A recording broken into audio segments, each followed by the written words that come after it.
Muy agradecidos con Dios, hermanos, en esta preciosa mañana. ¿En qué cree usted? Es la pregunta que nos hacen constantemente. ¿Usted en qué cree? Porque dependiendo de lo que usted crea y cómo crea, entonces eso determinará cómo vive usted. La gente vive como vive porque tiene una creencia y ellos piensan que simplemente con asistir a una reunión, simplemente o cumplir una liturgia, van a vivir de forma agradable delante de Dios. Pero si tenemos la idea de un Dios santo, entonces eso tiene unas implicaciones en nuestra vida. Hoy seguimos con la serie ¿En qué creemos? La primera mensaje que tratamos fue creemos en la revelación de Dios. Dios se ha revelado a los hombres. Y luego hablamos de creemos en la suficiencia de las Escrituras, que la Biblia es la máxima autoridad nuestra. Hoy vamos a meditar en lo que creemos en un solo Dios único y verdadero. En el capítulo 8 de la primera carta de Pablo a los Corintios, vamos a mirar estos textos hasta el verso 6. Dice la Escritura: acerca pues de las viandas que se sacrifican a los ídolos, sabemos que un ídolo nada es en el mundo y que no hay más que un Dios. Pues aunque haya algunos que se llamen dioses, sea en el cielo o en la tierra, como hay muchos dioses y muchos señores, para nosotros, sin embargo, solo hay un Dios, el Padre, del cual proceden todas las cosas, y nosotros somos para Él, y un Señor, Jesucristo, por medio del cual son todas las cosas, y nosotros por medio de Él. Oremos en esta mañana. Padre, gracias te damos en esta mañana. Rogamos, Señor, que podamos ser edificados a través de tu palabra, y que tu palabra, Señor, nos aliente, pero también nos muestre la grandeza tuya, Padre Celestial. Porque en la medida en que te contemplemos a ti y veamos tu grandeza y tu poder, entenderemos también nuestra naturaleza, nuestra condición, nuestras limitaciones. Solamente cuando el hombre mira hacia Dios y contempla a Dios, podrá reconocer su dependencia de Él. Podrá reconocer que es un pecador, que es un hombre que necesita de su Creador.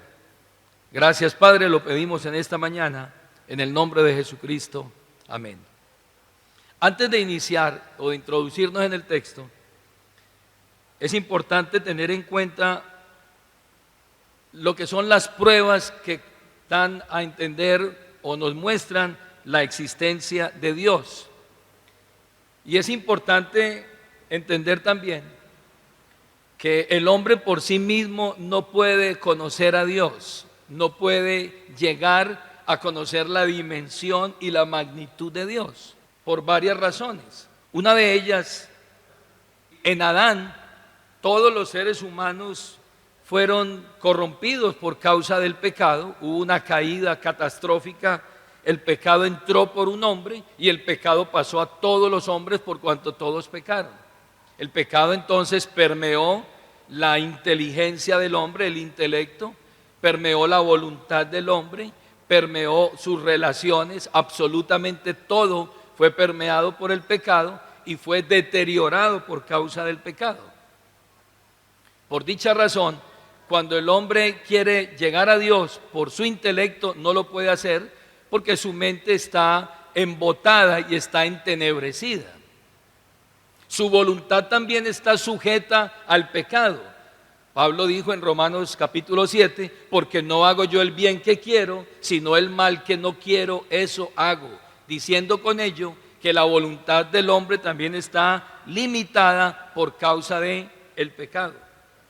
Además, no podemos creer o pensar que vamos a entender toda la totalidad de Dios, porque Dios en su soberanía solamente ha revelado algunas cosas de Él y otras las ha guardado, porque Él ha revelado lo que compete al hombre y a la salvación.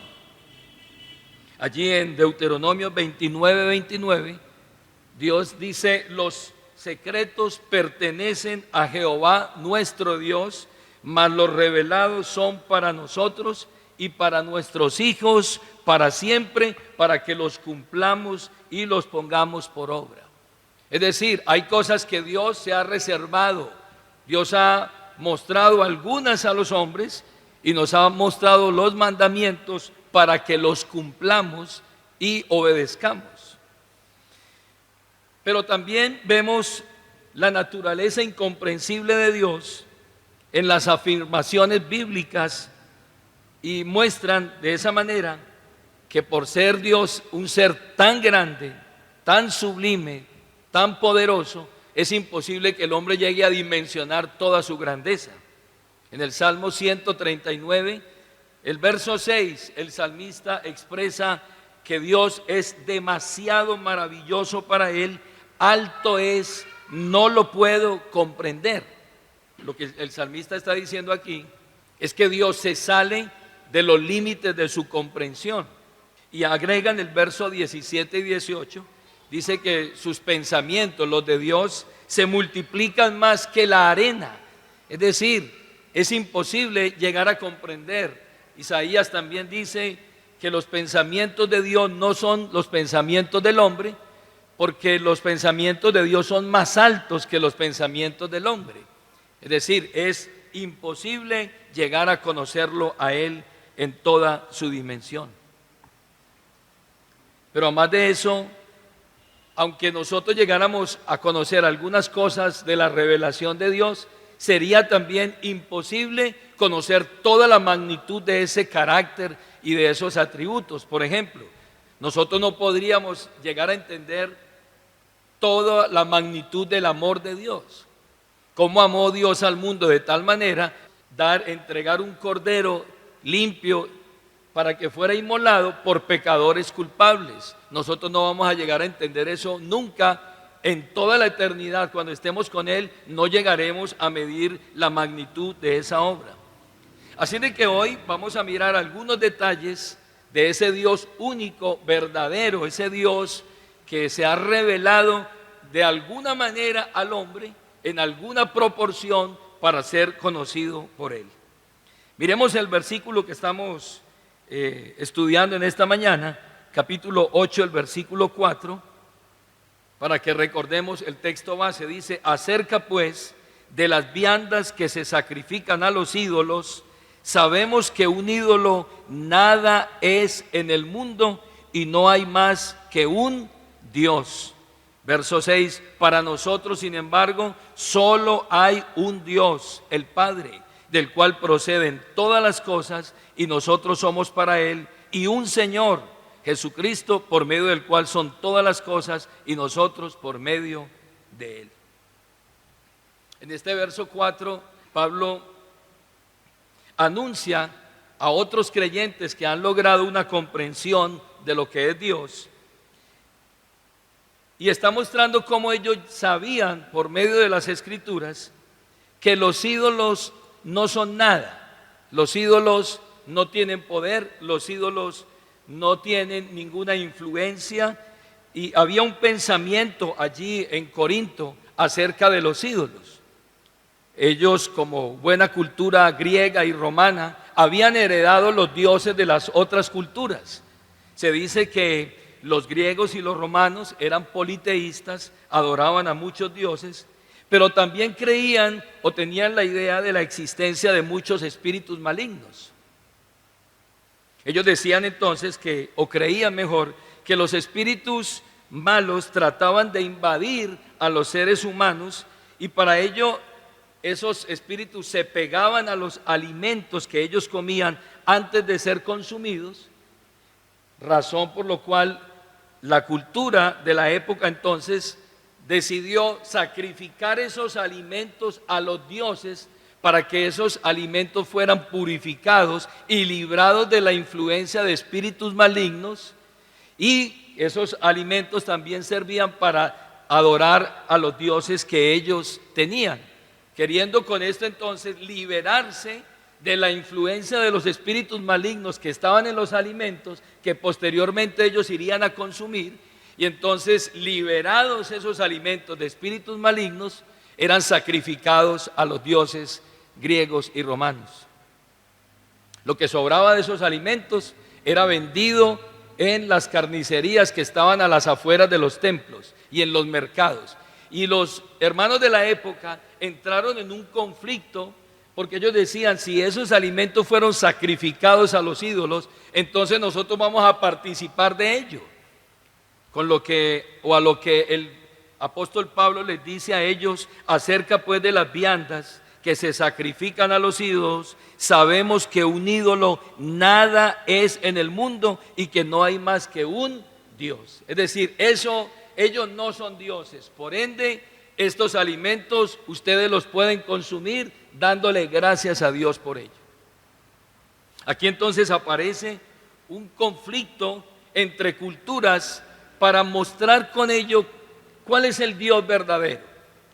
Las naciones, los imperios, las culturas, regidos por diversos dioses falsos, estaban entonces chocando con la cultura de la iglesia que estaba colocada en esa ciudad de Corinto y en otras ciudades, lo cual ha sido siempre el conflicto o el gran debate entre los creyentes y los no creyentes de todas las épocas y de todas las culturas, y es el poder diferenciar entre el Dios verdadero y los dioses falsos que los hombres han hecho con sus propias manos. ¿De acuerdo a qué? A su forma de pensar o de acuerdo a su criterio o a su imaginación. Podemos decir, hermanos, todo Dios que la cultura o las personas adoren, que no sea el Dios bíblico, el Dios que demuestra las Escrituras, la Biblia lo tilda de ídolos. Y a lo largo de la historia y a lo largo de las épocas, siempre ha sido ese el conflicto. Miremos algunos encuentros que hubo entre los creyentes del Dios único y los diferentes adoradores de otros dioses en las culturas. Moisés tuvo un conflicto con los dioses de Egipto. Eso aparece allí en Éxodo capítulo 5 en adelante. Usted y yo conocemos la historia, cómo Moisés, a través de la mano de Dios o por medio de la mano de Dios, fue derribando cada uno de los dioses paganos de Egipto, y cada plaga estaba exterminando los dioses de los egipcios. Finalmente muere Faraón, que era considerada una deidad, y Dios demuestra con su poder que ese Dios era un Dios humano, era un Dios falso, era un ídolo lo que los egipcios tenían. Dios se mostró como el Dios único, ¿en dónde? En Egipto, a través de las plagas que envió a Egipto. Cuando el pueblo sale de Egipto, dice más adelante allí en el libro de Josué capítulo 24, que muchos siguieron adorando a los dioses de sus padres, a muchos ídolos. Y Josué se levanta y le dice al pueblo, si ustedes quieren seguir adorando a los dioses de sus padres, los dioses que adoraron antes de cruzar el Jordán para entrar en la tierra prometida, ustedes pueden hacerlo. Pero quiero decirles algo, pueden seguir adorándolos a ellos, pero yo y mi casa serviremos a Jehová. Es decir, hay dioses falsos, divinidades falsas, pero yo y mi casa serviremos al único Dios verdadero, al Dios que se había revelado a ellos a través de sus padres, Abraham, Isaac y Jacob. Pero note usted que en el corazón del hombre siempre hay un sentimiento de idolatría, de crear dioses, de crear divinidades. Tiempo después, cuando ya el pueblo entra en la tierra y se constituyen reyes y se constituyen como nación, ellos vuelven y se inclinan hacia dioses paganos, los dioses de Acera, los dioses de los amorreos y de los pueblos. Y allí surge una confrontación de nuevo con los dioses extraños, los dioses paganos. Elías, el profeta, tuvo una confrontación en el monte Carmelo contra 400 profetas de Baal y 450 profetas de Acera. Y en el monte Carmelo vuelve y ocurre lo mismo. El pueblo quiere irse a buscar dioses ajenos y Dios elige a su profeta para que muestre que en Israel y en el universo solo hay un Dios. En el libro de Primera de Reyes, capítulo 18, el verso 20, Elías le dice al pueblo: dejen de inclinar su corazón a dioses paganos y querer también adorar al único Dios verdadero. Hoy tienen que decidirse. Si Jehová es Dios, seguirle. Pero si Baal es Dios, id en pos de él. En otras palabras, están siendo confrontados para que dejen la idolatría. Pues Dios les ha dicho en los mandamientos que le entregó a Moisés que no se harían imagen de ningún Dios, de ninguna semejanza, que no se inclinarían a ellos, que no los adorarían y que no los honrarían, porque Jehová era Dios en el cielo y en la tierra. La señal se cumplió, descendió fuego del cielo, quemó el holocausto del altar y ese día se ratificó que solamente hay un Dios, un único Dios verdadero.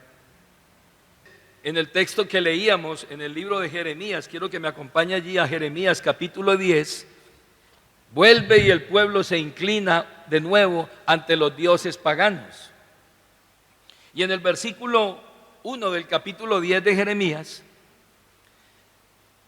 Dios le habla al pueblo y le dice estas palabras: oíd palabra que Jehová ha hablado sobre vosotros, oh casa de Israel. Aquí está hablando Dios. Así dijo Jehová: no aprendáis el camino de las naciones, ni de las señales del cielo tengáis temor, aunque las naciones las teman. Porque las naciones consultaban a los astros también, como lo hacen hoy. Hoy aún hay quienes consultan los astros, el horóscopo. Vamos a ver qué me dice el horóscopo esta semana, a ver si hago los negocios o no. Y todavía hay gente que se inclina a eso. Y todavía hay creyentes que dicen: oye, ¿tú qué eres? ¿Tú eres Sagitario o eres Tauro? Y lo que están diciendo ahí es que todavía están dejándose regir por los astros y todas estas ideologías y pensamientos paganos. Versículo 3: porque las costumbres de los pueblos son vanidad. Y escuchen: porque el leño del bosque cortan un árbol, obra de manos de artífice con buril, los que forjan el bronce, con plata y oro lo adornan, con clavo y martillo lo afirman para que no se mueva. Los dioses de los pueblos los colgaban en la pared, los fijan con clavos y martillo para que no se caigan. De pronto el viento sopla muy fuerte y se caen. Verso 5: derechos están como palmera y no hablan, son llevados porque no pueden andar. No tengáis temor de ellos, porque ni pueden hacer mal, ni pueden hacer bien, ni tienen poder. El profeta está diciendo: los dioses de los hombres hay que clavarlos en la pared, fijarlos, tenerlos, llevarlos, cargarlos, entrarlos, sacarlos, porque no pueden caminar, no pueden hacer nada. Pero en el versículo 6 dice: no hay semejante a ti, oh Jehová, grande eres tú y grande es tu nombre en poderío. Y pregunta: ¿quién no te temerá, oh Rey de las naciones? Porque a ti es debido el temor, porque entre todos los sabios de las naciones y en todos sus reinos no hay semejante a ti. Y se ratifica que solamente hay un Dios creador, sustentador de todas las cosas. Cuando Pablo llega a Grecia, a la ciudad de Atenas, ocurre lo mismo. Los hombres siguen creando divinidades. Váyase allí a Hechos capítulo 17 y encontramos de nuevo unos altares de idolatría en donde la gente está confiando en esos dioses, está confiando en esas divinidades, hasta que llega el Evangelio y muestra y ratifica al único Dios verdadero. Capítulo 17 de Hechos, el verso 22. Aquí Pablo llega a la ciudad de Atenas, una ciudad donde hay grandes pensadores, filósofos. Y Pablo llega con el Evangelio y en el verso 22 dice la Escritura: entonces Pablo, puesto en pie en medio del areópago, dijo: varones atenienses, en todo observo que sois muy religiosos. ustedes son muy devotos. Verso 23, porque pasando y mirando vuestros santuarios, hallé también un altar en el cual estaba esta inscripción: al Dios no conocido. Al que vosotros adoráis pues sin conocerle, es a quien yo os anuncio. En otras palabras, tenían tantos dioses, pero siempre tuvieron el corazón abierto a otra divinidad. Es decir, por si de pronto aparece otro Dios, aquí ya le tenemos lugarcito para que lo coloquemos en este altar, al Dios no conocido. Estaban siempre dispuestos a recibir a un nuevo Dios. Tenían a Zeus, a Apolo y a todos estos dioses que controlaban el clima, controlaban las guerras y todo esto, y estaban pensando en que si había un Dios más, entonces vamos a abrirle espacio a ese nuevo Dios. Pablo aprovecha esa oportunidad para decirles entonces, en el versículo 23, el Dios que hizo el mundo y todas las cosas que en él hay, siendo Señor del cielo y de la tierra, no habita en templos hechos por manos humanas, ni es honrado por manos de hombres como si necesitase de alguien o de algo. Dice el versículo 25, ni es honrado por manos de hombres como si necesitase de algo, pues Él, el único Dios, es quien da a todos vida y aliento y todas las cosas. Y agrega, y de una sangre ha hecho todos los linajes de los hombres para que habiten entre la faz de la tierra, y les ha prefijado el orden de los tiempos y los límites de su habitación. Ese Dios que ustedes no conocen, ese Dios que ustedes no han entendido a través de las cosas hechas de la creación, es el Dios que yo les voy a mostrar, el único Dios verdadero. Así de que la constante del hombre, históricamente y culturalmente, es crear dioses, crear divinidades, crear imágenes para confiar en ellas, honrarlas, adorarlas. Y uno podría decir que eso fue en el tiempo antiguo, pero hoy es igual. De pronto la gente hoy ya no hace un dios de un leño o una madera, o de pronto de bronce o de oro, de otras divinidades, pero se han levantado otros dioses en nuestra cultura. Ya quizás no es una imagen que hay que fijar a la pared, no, son dioses humanos de carne y hueso, con influencia, artistas, hombres de fama, de reconocimiento, que tienen miles y miles de seguidores, que la gente está pendiente de ellos a ver cómo se levanta, cómo se acuesta, qué come, qué viste, y toda su atención está puesta en ellos y quieren imitarlos a ellos, quieren ser como ellos, y es más, muchos hasta confían en ellos y quieren ser imitadores de ellos. Dioses por doquier, seres humanos, pero también el Dios que la Biblia llama el Señor de este mundo. Jesús hablando, dijo en cierta oportunidad, no podéis servir a dos señores, hablando de las riquezas. Para muchos hoy también las riquezas y el dinero se ha convertido en un Dios. Y se ha convertido en un Dios porque tiene la facilidad de darles o suministrarles lo que ellos necesitan. Y si ellos necesitan eso, entonces si el dinero me lo puede dar, entonces eso viene siendo ¿qué? Mi Dios, mi divinidad, lo que yo adoro, en lo que yo pongo mi confianza y toda mi esperanza. Esa es la razón entonces del mandamiento dado por parte de Dios al pueblo desde un principio, antes de que ellos entraran en la tierra prometida. Váyase allí a Deuteronomios capítulo 6, el versículo 4. Dios, antes de que ellos entren a la tierra prometida, Él les da un mandamiento. Capítulo 6, el verso 1 al verso 4. Porque Dios sabía que ellos al llegar a la tierra prometida tomarían los dioses paganos de la cultura, y frente a ellos el Señor les dice y les da este mandamiento. Verso 1: estos son los mandamientos, estatutos y decretos que Jehová vuestro Dios mandó que os enseñase, para que los pongáis por obra en la tierra a la cual pasáis vosotros para tomarla. Ellos van a entrar a la tierra, se van a encontrar con multitud de dioses, verso 2, para que temas a Jehová tu Dios, guardando todos sus estatutos y sus mandamientos que yo te mando, tú, tu hijo y el hijo de tu hijo, todos los días de tu vida, para que tus días sean prolongados. Y aquí está el mandamiento, verso 3.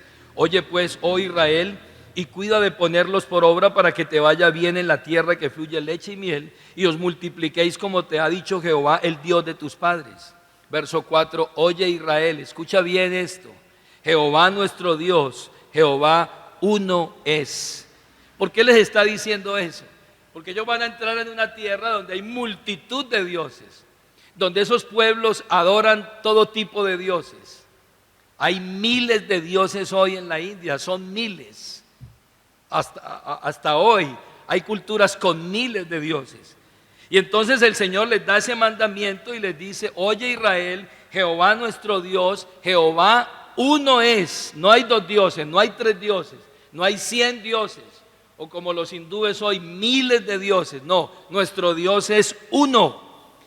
Y otra versión, la Nueva Versión Internacional dice, escucha Israel, el Señor nuestro Dios es el único Dios, el único que tú debes de adorar, el único en el que tú debes confiar, el único que tú debes amar. Lea el versículo 5, a ese único Dios lo amarás con todo tu corazón, lo amarás con toda tu alma y lo amarás con todas tus fuerzas. Y estas palabras que yo te mando hoy estarán sobre tu corazón y las repetirás a tus hijos y hablarás con ella en tu casa y andando por el camino y al acostarte y al levantarte, y las atarás como una señal en tu mano y estarán como frontales sobre tus ojos, y las escribirás en los postes de tu casa y en tus puertas. ¿Por qué tanta insistencia? Porque el hombre es idólatra por naturaleza. Su corazón se aparta de ese único Dios verdadero.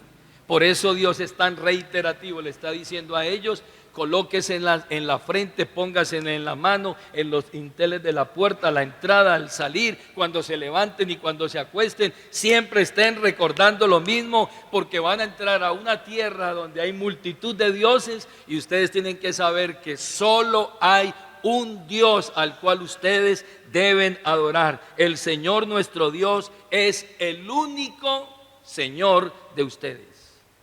Determinante. Y creo, hermanos, que ese mandamiento no solamente es para el pueblo de Israel en la antigüedad, es para nosotros hoy. Porque el corazón del hombre sigue siendo el mismo. El hombre de hace 2000 años, 4000 años atrás, es el mismo hombre de hoy. El hombre caído, el hombre que tiene un corazón engañoso, el hombre pecador, el hombre que se desvía, el hombre que baja su cabeza y deja de mirar a Dios y de contemplar a Dios para mirarlo de este mundo, y que su corazón se vaya tras eso. La Biblia dice que donde quiera que esté el tesoro, ahí estará tu corazón. Puede estar en 1000 cosas, y hoy esa palabra está vigente. Oye, no solamente Israel, nosotros también, nuestro Dios es el único Señor, el único Dios. Dios entonces va a hablar repetidamente, constantemente, acerca de que Él es el único, de que solo en Él hay esperanza, de que solo Él es el creador. Miremos algunos textos que nos ratifican esto. Él es el único Dios en el cielo y en la tierra, el único Dios. Le debe quedar claro eso al pueblo.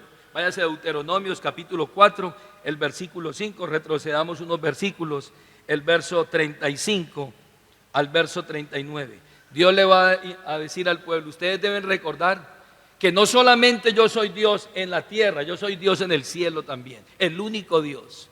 Versículo 35. Dice el texto, a ti te fue mostrado para que supieses que Jehová es Dios y no hay otro fuera de Él, no hay otro fuera de Él. Desde los cielos te hizo oír su voz para enseñarte, y sobre la tierra te mostró su gran fuego, y han sido sus palabras de en medio del fuego. Y por cuanto él amó a tus padres, escogió a su descendencia después de ellos, y te sacó de Egipto con su presencia y con su gran poder, para echar de delante de tu presencia naciones grandes y más fuertes que tú, y para introducirte y darte su tierra por heredad como hoy. Vean lo que dice el verso 9, y eso lo debemos aprender nosotros hoy. Aprende pues hoy, iglesia, aprende pues hoy y reflexiona en tu corazón que Jehová es Dios, arriba en el cielo y abajo en la tierra, y que no hay otro, no hay otro Dios, no hay otro Dios. Yo a veces pienso cómo la religión tradicional ha echado este texto por el piso, poniendo otras divinidades en el cielo y dándoles el estatus de intercesores y de mediadores, cuando la Biblia es clara y contundente y dice: debes reflexionar y debes aprender esto, que en el cielo y en la tierra Dios es Dios, y que allá arriba y abajo en la tierra solo hay un Dios. El pueblo lo tenía claro entonces, que no es que arriba haya otro Dios o otra divinidad y en la tierra gobierne otro. No, Él es el Dios único y verdadero en el cielo y en la tierra. Por eso la oración del Padre Nuestro dice: que se haga tu voluntad en la tierra como se hace ¿dónde? En el cielo. Porque en el cielo no hay otro gobernando, en el cielo es el mismo que gobierna aquí en la tierra. Dios está gobernando sobre todo. Pero también Él es el único creador de todas las cosas que existen, y es el único que sustenta todas las cosas por la palabra de su poder. Váyase allí al libro de Nehemías. Ese hombre, el restaurador de ese segundo templo, capítulo 9, va a hacer un reconocimiento de Dios. No solamente tú eres Dios en el cielo y en la tierra, sino que tú eres el único creador y sustentador de todas las cosas. Uno todavía escucha a creyentes, digo creyentes entre comillas, porque todavía están diciendo: uy, no, que el universo me ayude esta semana, que el universo atraiga. Y yo he escuchado evangélicos diciendo esas cosas, dando crédito, o que la vida, yo le pido a la vida. Oiga pues, le hemos dado a la vida el estatus de Dios. Yo voy a pedirle a la vida, es que la vida me dio. ¿Quién te dijo a ti que la vida te da cosas? ¿Quién te dijo a ti que el universo te da cosas? Hay uno que es el creador del universo y el dador de la vida, que es el que da todas las cosas, porque la Biblia dice que de Él, por medio de Él y para Él son todas las cosas. Y la Biblia dice que nadie puede recibir nada si no le fuere dado ¿de dónde? De arriba, de ese Dios único y verdadero. Nehemías entendió eso, capítulo 9, el versículo 6. Dice la Escritura, hablando a través de este hombre, dice el versículo 6: tú solo eres Jehová, tú hiciste los cielos y los cielos de los cielos, con todo su ejército, la tierra y todo lo que está en ella, los mares y todo lo que hay en ellos, y tú vivificas todas estas cosas, y los ejércitos de los cielos te adoran. Tú solamente eres Dios. ¿Por qué no podemos llegar a través del raciocinio a conocer a Dios? Porque el hombre tiene una mente permeada por el pecado y nunca va a llegar a estas conclusiones. Pero Dios se revela a nosotros a través de su palabra para darnos a conocer que Él es Dios en el cielo, en la tierra, es el creador de todas las cosas, aún, oído a esto, aún de las criaturas que hay en el cielo. Mire lo que dice el versículo: y los cielos de los cielos con todo su ejército. ¿A qué ejército se está refiriendo? Ejércitos celestiales. Entonces hoy muchos están practicando la angeleología. Ay, yo tengo mi propio ángel, tú tienes tu ángel, y tú tienes tu ángel, y tu ángel te cuida, y tu ángel te protege, y tu ángel va contigo, y mi ángel se llama Rafael, y mi ángel se llama Gabriel, y mi ángel se llama Miguel. ¿Y cómo se llama tu ángel? Pues le tengo una noticia: ningún ángel se va a mover sin la voluntad soberana de Dios. La Biblia dice que ellos obedecen a la voz de su precepto. Ningún ángel se deja adorar, y todos los ángeles fueron creados, como dice aquí, por la palabra de su poder, y ellos hacen caso a la voz de su precepto y cumplen su voluntad de acuerdo al designio de Dios. Si ve que los hombres van creando divinidades, ya le echan mano a un ángel, que la estrella, que el firmamento, que el universo, que la vida, y eso se va permeando en el lenguaje, incluso de muchos creyentes.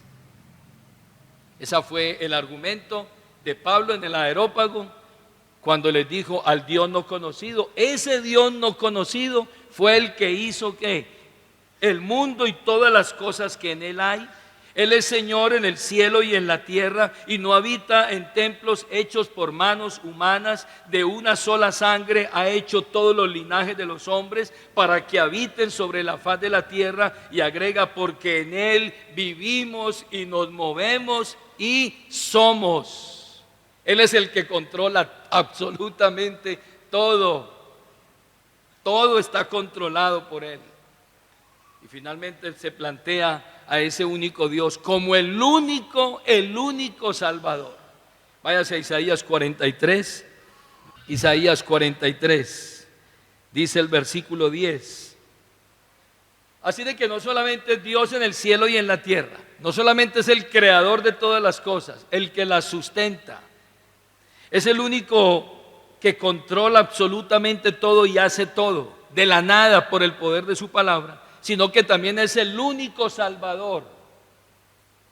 Hoy la gente está buscando salvadores, redentores, mesías que los salven de sus situaciones, y vuelven y toman y echan mano ¿de qué? De dioses, y le quitan ese derecho a Dios, o se lo quieren quitar.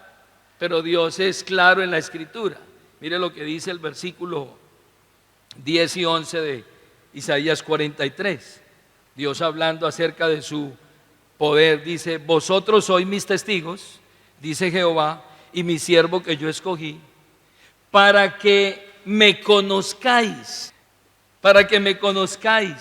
y creáis y entendáis. Son tres cosas que aparecen ahí, claves. Número uno, que me conozcan.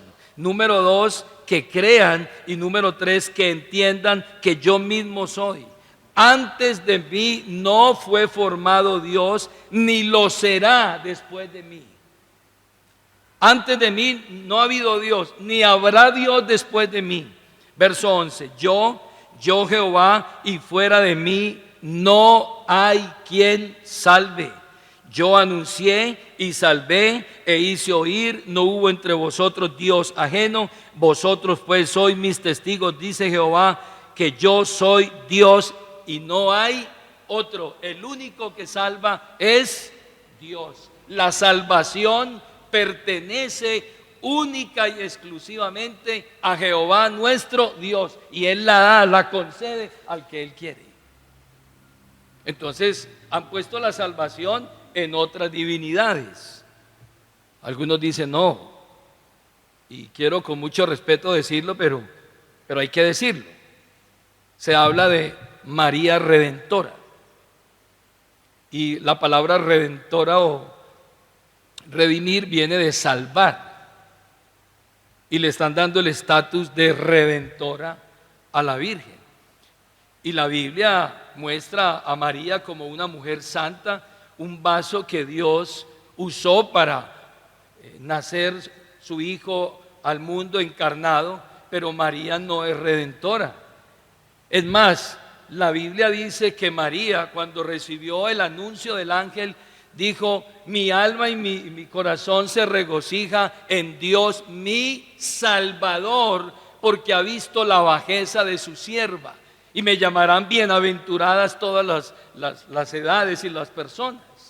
Es decir, María se está reconociendo como necesitada de un Salvador, y un Salvador no necesita un Salvador. Si ella tuviera el estatus de redentora, entonces no diría en Dios mi Salvador, pero la religión le ha dado estatus de Salvador. Cuando la Biblia dice aquí claramente, para que sepas y entiendas y conozcas que solamente yo puedo ¿qué? Salvar. Así de que lo que Dios está haciendo aquí a través de presentarse como el único Dios, como el único Salvador, como el único Creador, es guardarnos a nosotros ¿de qué? De la idolatría que reina en el corazón del hombre. Como lo decía al principio, hoy los hombres siguen creándose dioses, humanos, objetos y tantas cosas. El hombre tiende a colocar su confianza en esos dioses. Ahora, miremos un punto adicional respecto a este único Dios. ¿Cómo puede ser Dios, un solo Dios, un único Dios, y sin embargo existir también en tres personas? Y ahí es donde podemos decir que ese Dios es incomprensible.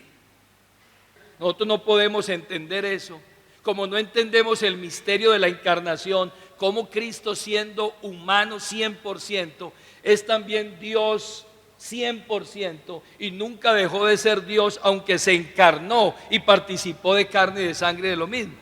Dios nos ha revelado y nos ha mostrado textos, y a través de la palabra nos muestra su manifestación y muestra cómo Él es el Dios único que habita y existe en tres personas.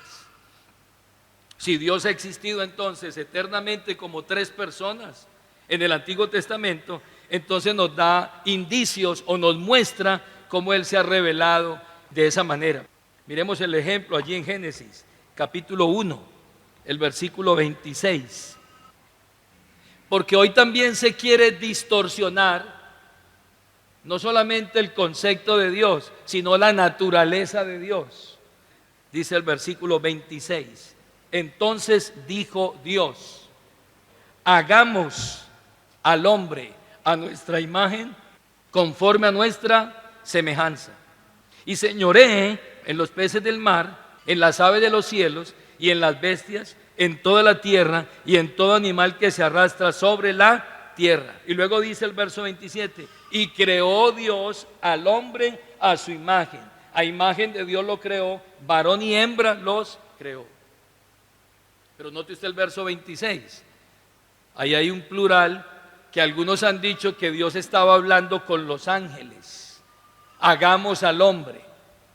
Lo cual es un error, porque ningún ser humano fue hecho a la imagen de un ángel.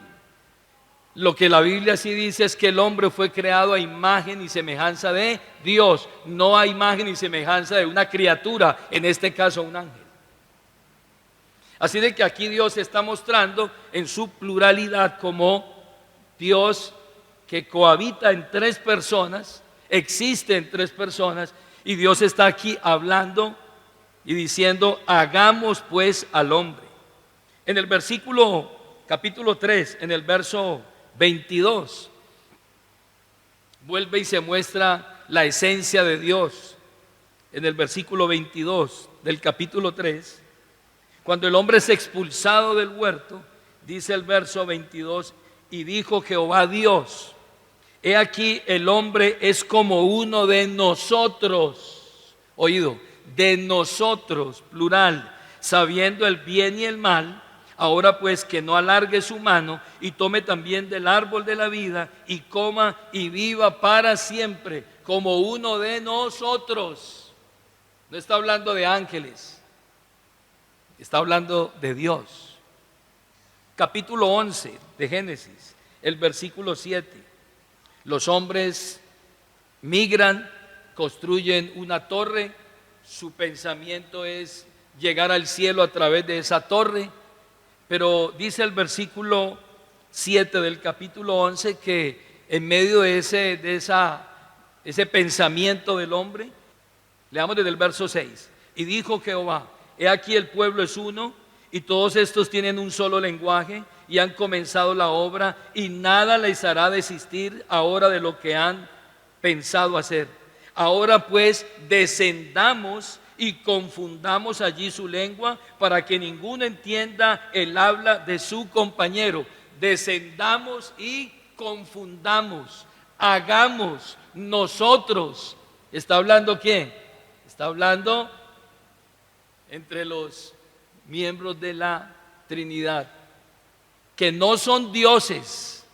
Entienda eso también, porque algunas personas han creído que es que son tres dioses. No, no son tres dioses, es un solo Dios que existe en tres personas en la divinidad. En el Salmo capítulo 110, el versículo 1, también aparece una evidencia de cómo ese Dios existe en tres personas diferentes. Versículo 1. Jehová dijo a mi Señor, está hablando el salmista: siéntate a mi diestra hasta que ponga tus enemigos por estrado de tus pies. Está hablando aquí, si parafraseáramos este texto, lo que está diciendo es: Jehová Dios Padre le dijo a Dios Hijo: siéntate a mi derecha hasta que ponga a todos tus enemigos por estrado de sus pies.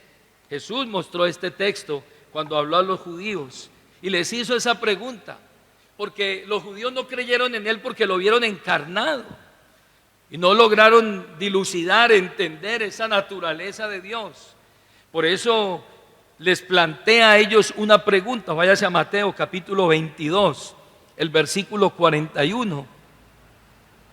Jesús les va a hacer una pregunta a ellos, porque los judíos tenían en su mente ese mandamiento: oye Israel, el Señor nuestro Dios, el Señor es el único Señor. Y ellos dijeron: ¿quién es este que dice que es Dios también, que es hijo de Dios? Y si es hijo de Dios, tiene la misma naturaleza de Dios, y dice que Él es el unigénito de Dios, por tanto es hecho de la misma naturaleza y sustancia de Dios. No puede ser. Y el Señor les hace una pregunta aquí en Mateo capítulo 22, el verso 41 al verso 46, para utilizar este texto del Salmo 110 y mostrarles que Dios habita o existe en tres personas. Versículo 41. Estando juntos los fariseos, Jesús les preguntó, diciendo: ¿qué pensáis del Cristo? ¿De quién es hijo? Le dijeron: de David. Él les dijo: pues cómo David en el Espíritu le llama Señor, diciendo: dijo el Señor a mi Señor: siéntate a mi derecha hasta que ponga a tus enemigos por estrado de tus pies. Pregunto, ¿cuál era el Dios de David? El único Dios. Oye Israel, el Señor nuestro Dios uno es. ¿Quién era el Señor de David? El Dios del Antiguo Testamento. Aquí aparece claramente la palabra Señor dos veces, refiriéndose una al Padre, al Dios de David, y se está refiriendo a Cristo, a quien Dios puso a su derecha y lo puso sobre todo principado y toda potestad, y puso todo debajo de sus pies para que Él sea el Señor de señores y el Rey de reyes. Dijo el Señor a mi Señor: siéntate a mi diestra hasta que ponga a todos tus enemigos por estrado de tus pies. En el libro de Isaías capítulo 6, el verso 8, dice la Escritura: después oí la voz del Señor que decía. ¿Qué decía el Señor? ¿A quién enviaré? ¿Y quién irá por nosotros? Entonces respondí yo: heme aquí, envíame a mí. Entonces, hermanos, es evidente que Dios, el Dios único, el Dios verdadero, ese solo Dios, existe en tres personas diferentes que repetidamente se muestran como una Trinidad allí haciendo una obra redentora, una obra creadora en las Escrituras. Pero la revelación cada vez se va ampliando más, se va mostrando más, porque en la medida en que aparece el Hijo de Dios encarnado, Él viene a mostrar más ampliamente esa doctrina que hoy nosotros, en la cual nosotros hoy creemos y confiamos.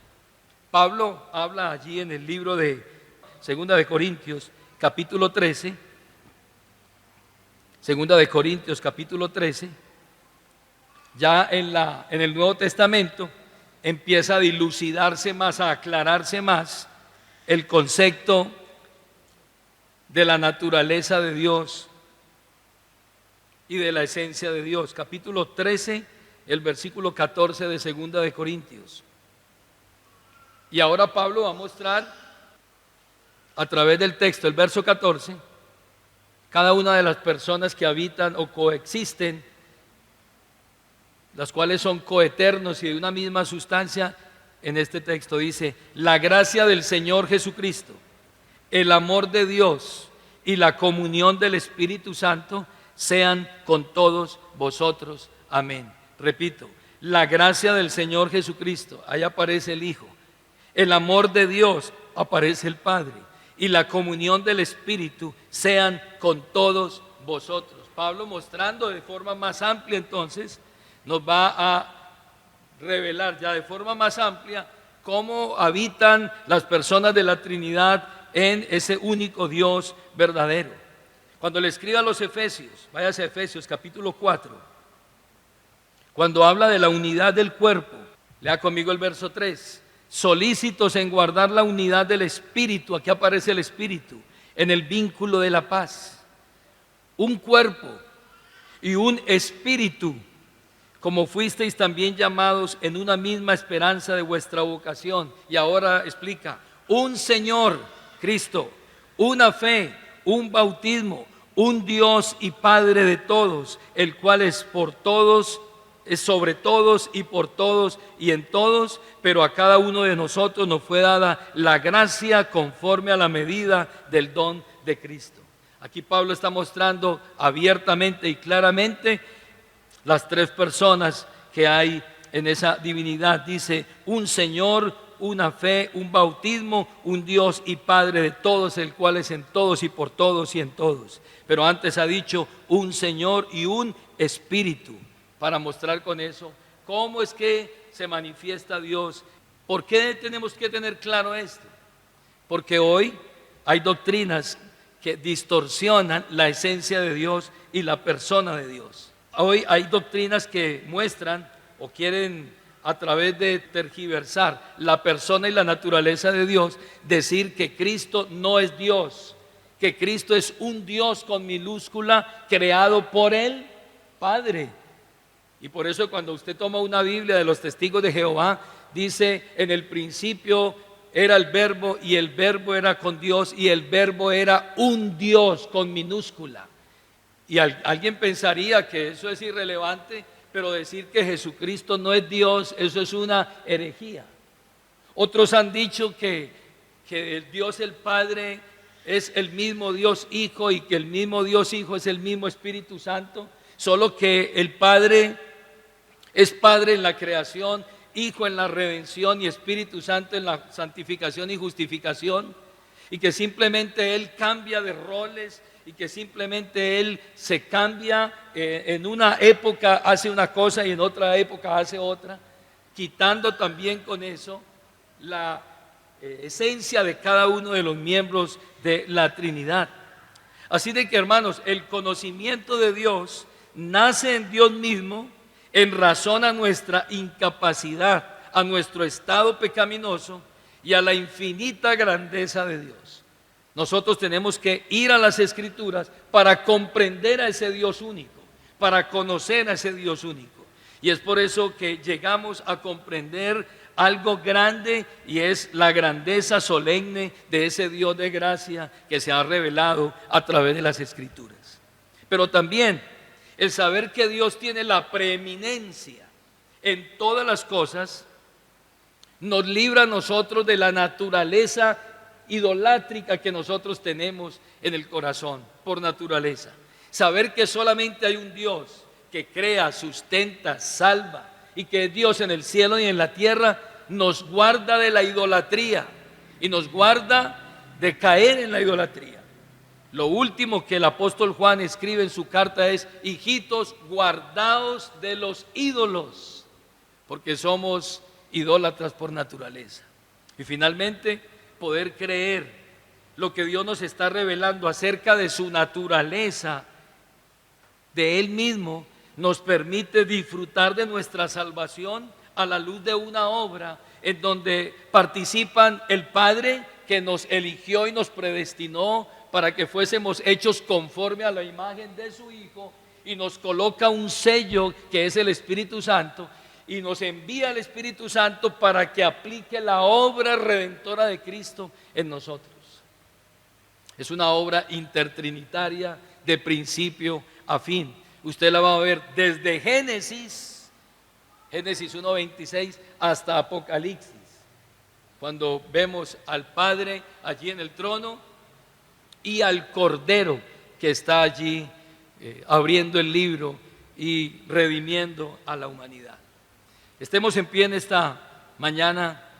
Vamos a dar gracias por este Dios único, un Dios incomprensible, un Dios que humanamente no podemos llegar hasta Él por nuestro propio intelecto, pero que a través de la revelación de su palabra y la obra del Espíritu Santo, hoy podemos conocer a ese único Dios que se manifestó en carne en la persona de Jesucristo, el Hijo de Dios, ese Dios que es Padre y que nos ha dado la paternidad, al cual nosotros oramos hoy diciendo: Padre nuestro que estás en el cielo, y ese Espíritu Santo que nos ha sido enviado como el Consolador, como el Paracleto, para que nos guíe a nosotros y nos santifique y termine la obra salvífica en cada uno de nosotros. Creemos en ese Dios, confiamos en ese Dios y adoramos y honramos única y exclusivamente a ese Dios. En eso creemos como iglesia. Oremos. Padre, gracias. Gracias por la revelación que has dado por medio de tu palabra. Sabemos que es imposible para el hombre natural percibir las cosas que son del Espíritu de Dios, pues para él son locura y no las puede discernir, pues se han de discernir espiritualmente. Comprender tu grandeza, tu poder, tu soberanía, cómo tú eres Dios en el cielo y en la tierra y tienes control de todo, cómo eres el artífice de la salvación desde el principio hasta el final, eres el autor y consumador, eres el alfa y la omega, el principio y el fin, eres todo en todo y por todo. De ti procede todo, por medio de ti son todas las cosas y todo es para ti, y a ti sea la gloria y el honor por siempre. Tener claro en nuestro corazón que solamente hay un trono en nuestro corazón, y ese trono está designado únicamente para el Dios único y verdadero. Nos guarda de la idolatría de este mundo, de crear dioses que tomen y usurpen el lugar tuyo, Padre Celestial. Permítenos, Señor, que podamos vivir a la luz de estas verdades, y que en todo lo que nosotros hagamos, nosotros trabajemos, hablemos o pensemos, en todo, Padre, tú seas el que tenga todo el dominio. Y ahora te pedimos por un amigo, hoy que ha escuchado tu palabra, quizás en su corazón él haya dado lugar a otros dioses, lo cual es idolatría, es un pecado, es quitar y destronar a Dios del corazón. Pero que hoy Dios pueda tomar el primer lugar en su corazón y pueda haber una renuncia a otros dioses, que su confianza esté puesta solamente en el Dios único de las Escrituras. Lo pedimos en el nombre de Jesús. Amén.